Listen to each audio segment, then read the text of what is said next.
Hi everyone, welcome to X's and O's with LeRoy Butler, and we are going to look at one of those special teams plays we talked about in 5 questions, and this is the block field goal. Right. So before we get too far into it, why don't you kind of notice some stuff about the formation and what they were trying to do here. The field goal block, I've done a lot of field goal block. We look for where the beef is. It seems like all the beef, the bigger guys are Bakhtiari and Balaga. And the smaller guy, Treader, and, most times that's a fullback or another lineman, but it's Corliss. Right. So you would figure, because they're overloaded to this side. But you mentioned that these guys are all big defensive linemen. Yeah. So maybe that's what Detroit had showed previously, and they decided to put all their big guys there just in case. And they should do it on both sides, because I think that's the reason why the guys got stopped. But you would think, looking at this, Tom, that this would be the block side. Right. But it's not. This is the block side. Okay, we have a shot of that. Show a picture of that. And you can see it there, those 4 guys lined up really tight together on that side. So and it's a 53-yarder, so the ball's going to come out low. We get that. But it's just alignment, assignment sometimes can throw you off a little bit. Right. So let's look at the left side of the Packers line and what we've got here and how this should be blocked. Yeah, I think you're going to get a lot of stress from a guy, and we'll show a picture of it.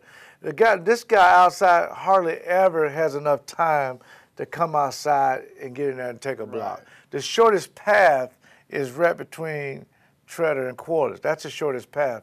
So this has to be blocked up first. These guys, and they're sort of in zone, right? They're blocking their own area. Yeah, blocking the area, right. Not a man. They're blocking the area. Now, maybe eventually they will go to a man because the zone didn't work, but man is real tricky because you get guys looping around. Right. But the problem here, Tom, is, and we'll show a picture of that too, 42 comes in here with puts a lot of stress. And it's in that something you pointed out that Treader kind of turned on 48 to kind of alleviate some of this pressure off of this guy, and that made a soft corner. Right. And so, if you're in a zone, and as you said, this is your area. Yes. Which is zone, not this area here. Right. So he kind of reacted here. Right. And then that left Corliss with 2 guys. Yeah. Right. Now, and he didn't block either one. And I love Corliss. He's one of my favorite players. But, he didn't block either guy, and it was just so easy to get a block right there. And that's just something that can't happen. So let's say you're Corliss in this situation, and you can see it in the next frame, too. Right. What do you do if you got 2 guys? If you got 2 guys, the shortest path to the block is inside. Okay. So you got to make sure, worst case, don't even block the outside guy. I mean, sometimes you can put a hand out to kind of make him go wider, but you got to close that down. And I know they're talking about this in their meetings, and you got to get some help there from JC, but this should never happen. Right. And that shows a lack of discipline and sometimes, the determination. And sometimes you can loaf, because it's a 53-yarder. Some of these guys are not going real hard, but Detroit was going hard. Yeah. And I wonder if Corliss, it looks like he's loafing, but I wonder if also he's expecting this guy to be blocked. Yes, and at least some of him. And then all of a sudden he sees he's not, and he gets caught in nowhere's land. Right. Like, okay, where am I supposed to go? And he doesn't block either guy. Right. But on TV, when the fans see this stuff, it's hard for them to see it. That's why doing X's and O's is so important. You don't necessarily see this on TV. Right. But if you're a coach, if you're a Slocum, you're thinking, I've told these guys to do this particular stuff. I mean, what do you do? Because every team is going to test you. And every week. They see a weakness, and they're going to But as you said, 7 times, including punt. I mean, somewhere along the line, I don't know if it's coaching or players, but you got to get it fixed, or it's going to be another one and done. Yeah, absolutely. So, next we're going to look at a positive side, and I think the reason we're looking at it is to show you what two guys hustling can do on a play. Absolutely. Okay, now we're going to look at the punt return for a touchdown that Micah Hyde had. And this is an example. We got 3 guys in red. example of hustle and why, your special teams should work when you have guys Right. like that. We'll talk about why Brad Jones is in blue in a little while. But to start out, first we're talking about the guys who are covering the gunners, which are the outside guys. So they're key to this. Yeah. Why don't you show what happened with Jarrett Bush and this gunner? I think this is why the Packers matched when Tennessee tried to sign him away 3 or 4 years ago. This guy's a very good special teams guy and should always be in the Pro Bowl.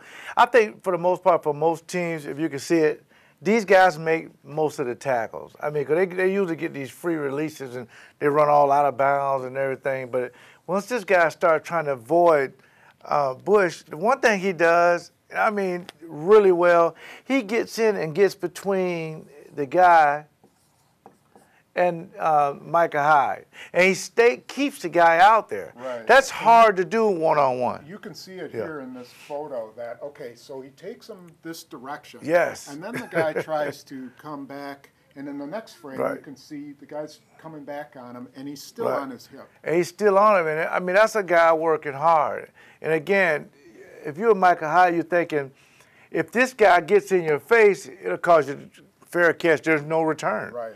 But outside, they're beating these guys. I mean, really good. I mean, they got a double team, and this guy gets knocked off. Absolutely. Now you go to the inside. Now Goodson, he comes through here to check, make sure there's no fake, and he reverses out. Tom, and I'm gonna tell you something now. This guy's working hard. Yeah. Because he has to come all the way over and get one of these guards who release, because you got guys just releasing down. Right. He comes all the way over and still gets a great block right there. And that makes that alleyway, you got like a little alleyway right there. Lane, yeah, that you can see there. There it is right there. And Goodson is running his butt off there. Right. And then you also have one more good block. You got Richardson, a very good block. And he just drives his guy out. I mean, that guy is not even facing the play when it's... A lot of the stuff you can't see on television. That's why we have to give these guys some love. But again, there's the alley right there to run. And that's all you want as a returner. You want the first 5 yards, I can get to the punter, then I can make it. Now, it's something else in here that kind of throws you off and something you may miss, and maybe you did or you didn't. You can kind of see it in this. You can kind of see it. Right here. You see guys coming down here like this. And next thing you know, you see Brad Jones coming here, and I mean, I'm going to put this in red. He waxed this guy right in the back, right there. A block that he should have did what Bostic did. Bostic got a guy on his back, and he just kind of avoided it. That's why he didn't get his arms. He just kind of raised up like, okay, I'm not, but they should have called that, but they didn't. I'm sure Detroit's going to turn that in. But once that goes, there's that alley, and now he just outruns the punter, and now you get a touchdown. This is the kind of special team stuff that can help you get to the Super Bowl. But you can't have one guy hitting the guy in the back. But these kind of blocks and stuff like this, Tom, was Sean Slocum has worked hard with the return game. And I think that's the reason why they deactivated the third running back, DeJuan Harris. They're not getting anything on kickoff return, so they activated Tozine just in case Aaron Rodgers was injured. But it all affects special teams, and these guys, you got the guys in red, they're working hard. And not only that, one thing I have to point out, Sam Shields, not only does he do a good job, but he hustles all the way down and help Micah Hyde gets into the end zone. That's the kind of hustle that you need from guys like that. And, you know, it's got to be maddening to McCarthy that on a simple field goal block, they can't execute it. Right. But on a punt return, something that's difficult. You know, go look at all these lines. Yeah. And they execute it perfectly. With the help of three guys. And we should note, none of these three guys is on the field goal block unit. That's true. So what does that tell you? Maybe they should put them out there. They're too small. But overall, this is exceptional. And now again, he's not the primary guy. Him and Cobb splits it. Right. So, but for some reason, I mean, this play worked out great. And I think it actually won them the game. Yeah. Well, thanks for joining us. And we will see you next week when we'll take a look at the Dallas Cowboys. More than likely. Yes.